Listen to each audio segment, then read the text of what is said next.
صلى عليك الرحمن أزكى الصلاة والسلام. Bismillahirrahmanirrahim. Assalamualaikum warahmatullahi wabarakatuh. Alhamdulillah wassalatu wassalamu ala asyrafil anbiya'i wal mursalin wa ala alihi wa sahbihi ajma'in. Amma ba'du.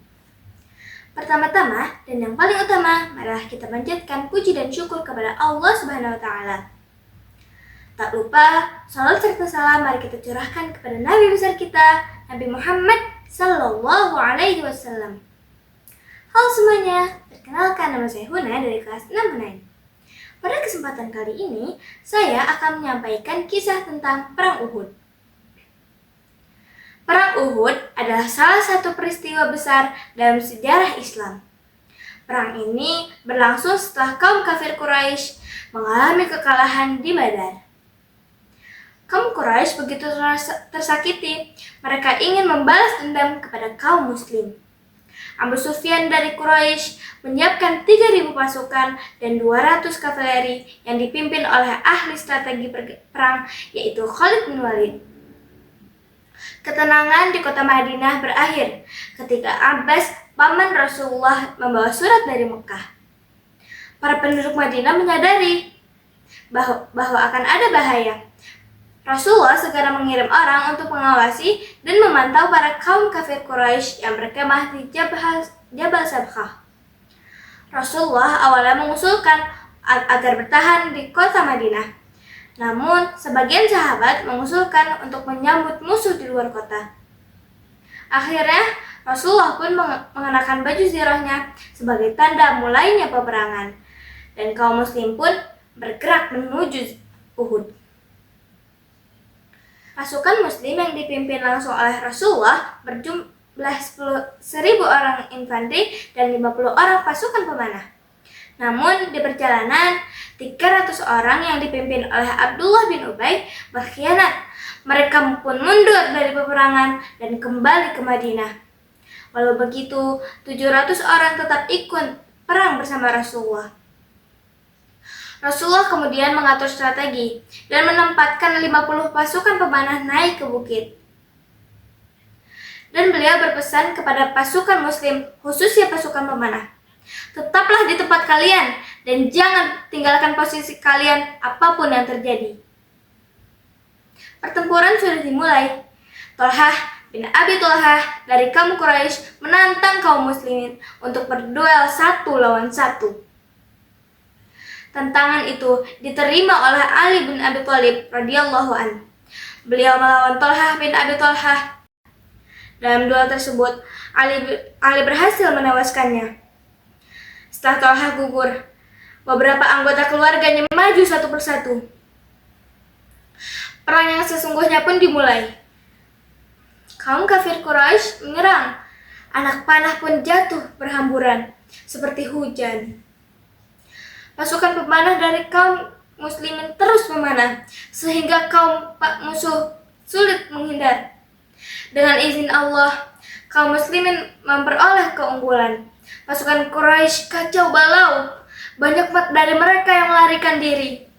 Kaum kafir Quraisy pun mundur dan meninggalkan harta rampasannya atau ghanimah, serta pasukan yang wafat maupun terluka.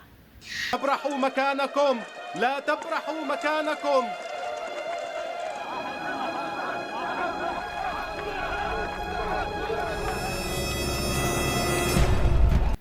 Sebagian sahabat menyangka bahwa kemenangan telah pasti. Melihat musuh mundur dan harta rampasan berserakan, sebagian kaum pemanah turun dari bukit. Mereka ingin mengambil ghanimah dari pasukan Quraisy.